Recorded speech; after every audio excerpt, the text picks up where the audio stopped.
Good Lord. I got the sniffles and sneezes. Sniffle Sally over here. Right? Just the sneezes mostly. It's just sneezing. It's like out of nowhere. 2 days. But you're not an allergy person either. So it's like the pollen super high now or something? I don't know. It's got to be something. Because what's different between yesterday and Monday? You know what I mean? I had nothing Monday and then yesterday.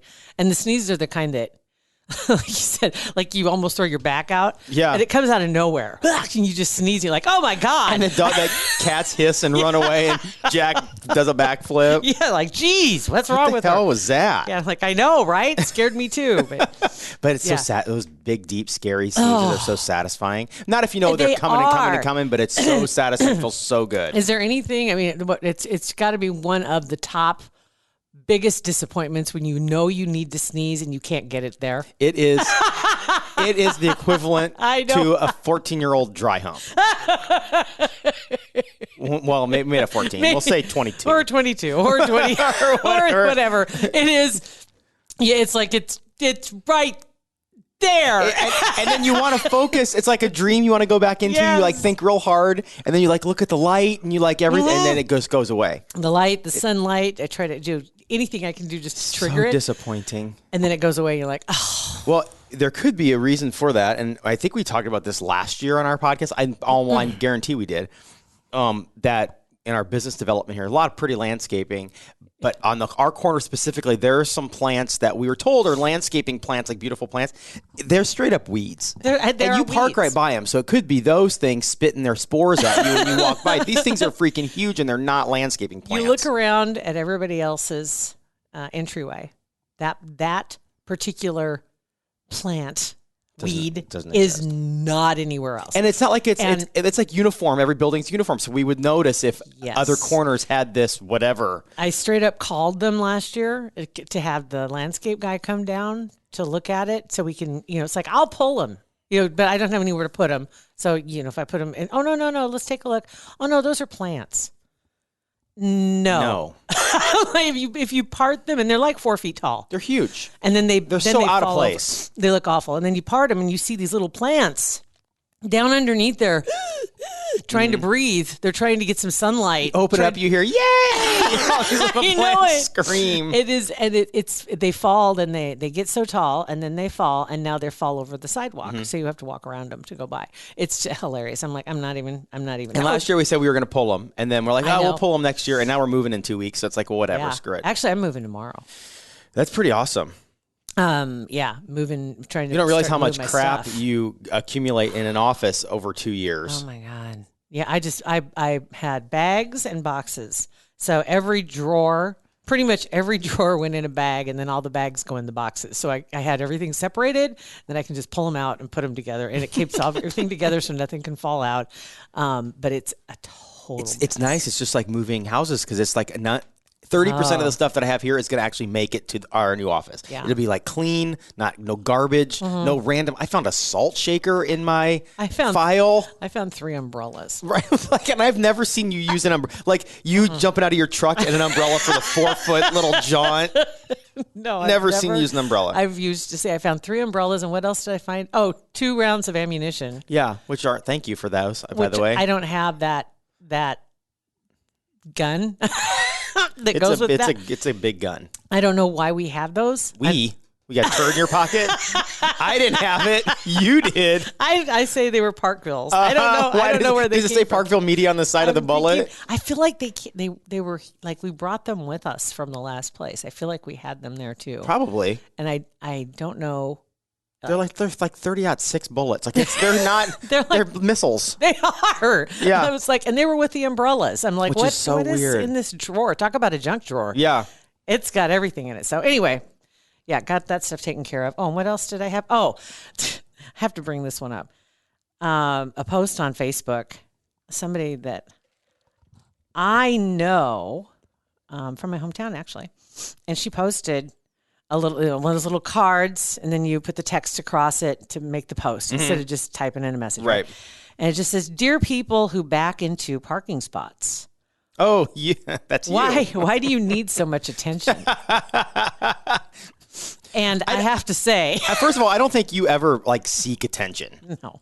You're the opposite of attention seeker, but you just are wanna a back into a corner. or a parking spot. Or a parking spot. You do and it's one of those things where you're just like, we've talked about this before on our podcast about why people back into parking places, because it's like one of those things. It's like, oh my gosh, we're not in the field. We're not hooking up a trailer. You're on a concrete. Can you just pull in? No, I prefer to. And the other reason there are a lot of reasons, but I back in so I can see when I'm leaving, and it's easier pulling out of the parking spot. And especially we're on a corner, so there's people sometimes coming from one side or the other. And so it's just easier for me to be able to see. And that makes sense. Do the hard work up front, yeah. so that when you leave, you can just go. That's the biggest reason, honestly. Do you back into your garage? Probably about 70% of the time. Really? Yeah. Yeah. And particularly in the winter, I do, because it's just easier. You just drive right out. Yeah. You don't have to even think about it if there is crappy weather. Why do you need so much attention? Right? And what? The ratio was pretty hard on her. It was. Well. But she took it in good spirits, because most everybody that responded with about the same thing. It's just easier driving away. It's just easier because you can see everything when you go to pull out. You don't have to crank your neck. And it's mostly trucks that do it. I've noticed, because like you pull into this parking lot, we have multiple people around here that all the trucks are backed in, or not all, but if it's backed in, not very many cars are backed into parking places. No, it is significant some days the number of pickups that are parked outside this place. That are back, and they're all backed in. And they're all backed in. Yeah. It isn't like nobody sent out a memo. It's just something, and that's what I thought it was, just a truck thing. But Bennett does it because he doesn't want to get rear-ended again, and he'll all the time. Doesn't matter. Straight at high V, backs into the parking spot. And it is true also with trucks. Seeing cars, you have to be extra vigilant. Mm-hmm. Because sometimes cars are just out of your line of vision. So you are. I mean, you have so much open space to see. That's why I like being in a truck, because you sit up a little bit higher. Same with SUVs, that you're sitting up a little bit higher than the regular sedans or whatever. I can't. Regular car, I can't drive with mom and dad. She's got a nice car, but I feel like I'm gonna get run over. Well, I'm sure. I don't know if your parents are good drivers or not, but I can't ride with I love my mom, but I can't ride with my mom. She had to take. Just in general, I can't ride with my mom, and she knows it. She does not take the interstate ever. Okay. She will go to the airport via Fort Calhoun, right? And she had to go. We got Sophia's car fixed at 30th and down by the bridge, Mormon Bridge, 30th and whatever. And she went 144th. And Mom, I'm not making fun of you. I love you. But she's 144th to Fort, and then Fort down to 680, and then zoink 680 to 30th. Like, instead of just getting on the interstate, she does not like the interstate, and I can't deal. I understand that. How are you? Is your mom a good driver? I don't remember the last time I rode with her. Oh, I really don't. Like you just can't ride with. I can't ride with her because I can't ride in that car. I'm just like, it just, yeah. And I'm real bad. I'm not a good co-pilot. Wow, that's weird. You're not a good passenger? And I know that. That. I'm not a good passenger. So, anytime you have to go somewhere, I'm more than happy to drive. Yeah. If we both have to go to the same place, I'm more than happy to drive. And is she happy to let you drive? That's a big thing for her to be because I'm that same way. Yeah. I'd rather have Beth drive than tell me how I'm doing it wrong every block. So I'm like, babe, if you want to drive, I don't care riding passenger all the time. I don't care. I love it. They drive with me every once in a while, mom and dad, and it just depends who sits in front. You never know. It depends on the mood. Okay, 100% on what's going to happen. Who's going? No, I'll ride in the back. I can in either one. I hear either one of them saying that, and like, oh god, here we go. Here we go. But yeah. The truck thing, backing in, I thought it was pretty funny though, because there were a lot of people that responded, and they all backed in. And I'm like, wait. And on top of it, you're in a small town, farming community. There's a lot of people with. And that's where you expect people, everybody backs 100%. In, unless you're driving down Main Street in Ashland, which has the little parking, the diagonal parking. Yeah. So if you see somebody backed in there, douchebag. Because I've seen people do it. Like where they stop and then they back across lane. It's dumb. And then they have to pull out. or cut across traffic when they that makes pull it out. harder on the backside. Oh God. And it's like, okay, now you're trying too hard. Now you're a douchebag. Everything else is cool, but now you're a total douche. You can't back in the diagonal parking down Main Street. You just can't do that. Don't be a jerk. Okay, and also along the line of traffic or driving or whatever, pedestrians have the right of way. Yeah. In theory, Right. So when you're driving, and if you're going to be turning left at a light, and there's that crosswalk, you're supposed to watch for pedestrians to walk. Okay, so it and I don't know if I'm the only one that thinks this way, but when you're getting ready to turn and you see people on the crosswalk, I always run across those things. I hurry. I don't walk and slowly. Yes, and people that just like crosswalk, like they read that and they walk. They don't go any faster than walk. I always try to get out of the way because people are moving and cooking and going. Yeah, it drives me crazy when people walk across the crosswalk because you worry too that other people around you don't see why you're waiting. Yes, 100%. The people behind you may not be able to see the pedestrians. Yes, and then they get anxious and they either honk. Or they ride your butt, and they're right up on you, or they're throwing their arms in the air, and it makes more tension. It's just hurry across. You're a 125-pound human versus a 2,000-pound car. Just go. Just get across. Right. I'm with you on that. I mean, when I cross there, I very rarely cross any major intersections, like when I'm walking Jack or anything like that. I just basically stay in my neighborhood or take him somewhere, right? And then but crossing 144th is what I have to cross. I prefer not. That's a long ways. 4 lanes. That's a long ways. And then to walk that slowly, that's a good 45 seconds, 60 seconds to get across there. And the light doesn't last that long. But yeah, it seems like, and sometimes it feels like they're almost challenging you. Because then the light starts to change and they just still walk. Yeah. And it says don't walk and they're still walking. You're like, oh, okay. I know. And I know you're not supposed to hurry up and go in front of them. But at some point, it's like that's a safer option. Because, if you see them and they're walking across the first set of lanes and they're going to hit that median, then they're not even to that median yet. So if you can zip in front of them, I do. And I've had the arms throw up in the air before from people walking. And then I throw mine back. Yeah. Then you back into the parking spot and you get out. So I can keep my eye on them all the time. Totally. Just this flood of stories real quick. The last 2 weeks, 2 weeks, I've almost been involved and seen 3 fights. What? Yes, crazy. Temper's high. Like I should have asked Rihanna about that yesterday. Yeah. 2 of them were in Colorado when we were out there. One was at a Home Depot. You'd think they'd be a little more laid back out there. Well, you would think they have options. They have a lot of options.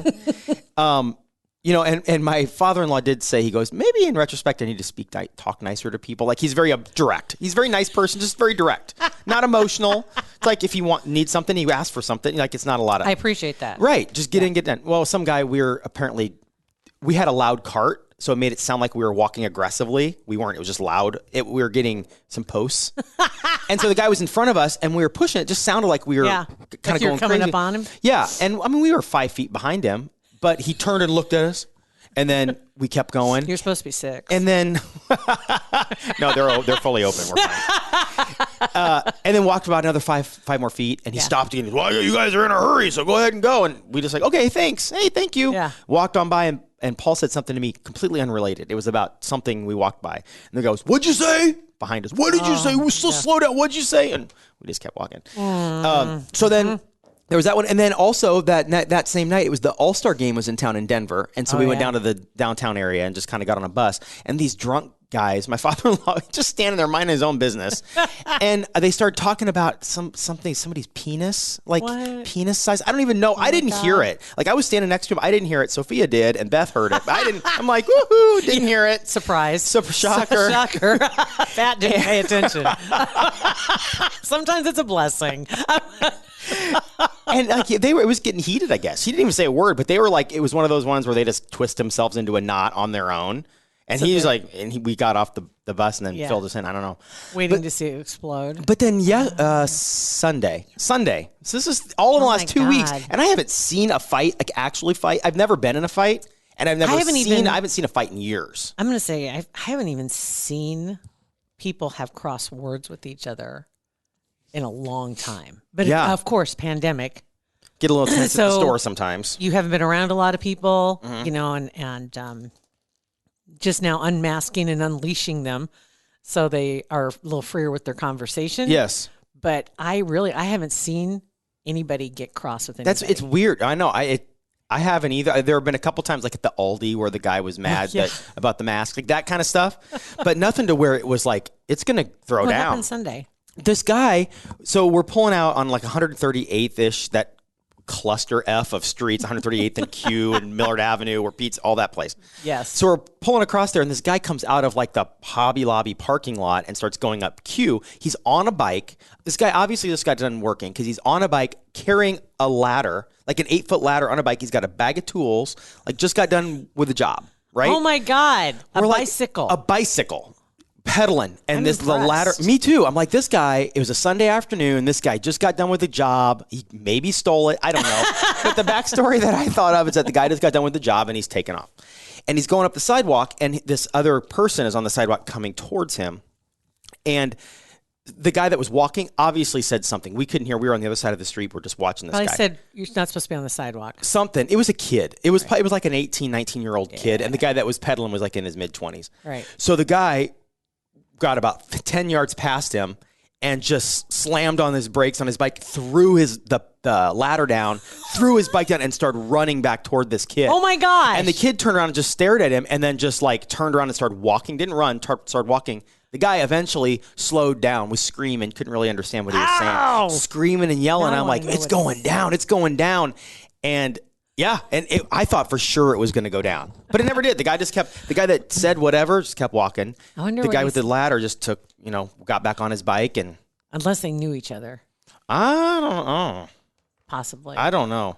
It could. I don't know. I don't know what it could have been. What he did possibly he do? could Throw have him a said. yo mama when he walked by or something? I Or- don't know. I don't know. It's like, and it took a second for it to sink in. Like, wait, what did you just say? Yeah. I'm just like, oh. Yeah. So I don't know. The Wow. backstory would be the guy was making fun of him for riding because it looked ridiculous carrying a ladder and it was wobbling all over. Right. And he was riding on the sidewalk. Which Right. some people, get. And I've gotten pissy about that too. Because I get pissy when people walk their dogs in the street. Yeah. Because I'm like, get off the street. Yeah. Like you 100%. 100%. Just get off the street. I also, dog-wise too, one quick one. And I'd seen this somewhere, and now I'm noticing it everywhere ever since somebody pointed it out to me. Walking small dogs, they are so low to the ground. The radiant heat from the concrete and from the pavement is intense. Oh, I can where imagine. they're at. Yeah, I never thought about that. And exactly. Yeah. And I'm like, oh my God. And now I see people walking small dogs all hours, but primarily middle of the day. And I'm like, dude, Especially yesterday. Pick 'em up. Yeah. because they're right. Just try laying down on the ground. And you'll feel that radiant heat coming up off the concrete, and it's on the sidewalk or on the road. And they don't know when to stop. Like the dogs, they just go. And they'll try to get in the grass, but they can't because the leash isn't long enough for them to get in the grass and stay because they keep getting pulled back onto the sidewalk. I'm just going to throw that out there as just a little PSA because it's something that I didn't pay attention to because I had little dogs, but I never took them on walks, right? So they basically walked on pillows and carpet, and that's it. And played in the grass, and that was their life. We didn't go out. So now I see people walking small dogs. That's the first thing I'm thinking of is that radiant heat coming off of the sidewalk. They're so close to the ground. Their whole body is being exposed to it right there. Yeah. Like a little I never thought blowtorch. about that. That's Somebody said something about it or was on a show or something. I'm like, oh my God. That's a great point. That's something to consider. But so we can leave it on that, right? So there you go. It's a PSA. Little PSA. So Yeah. we've kind of covered all the We've covered everything from fights to little dogs to sneezes All the to our good- weeds. weeds. We've covered I it walked all. by him this morning literally and I said, 48 hours, dude. Yeah, Because I'm that's moving it. out. I'm just like, that's it. I'm done. Last time, how many times you said that in your life? 48 hours, dude. I'm moving out. And I mean it. Thanks for listening. Pat and JT Podcast, a Hurrdat Media Production.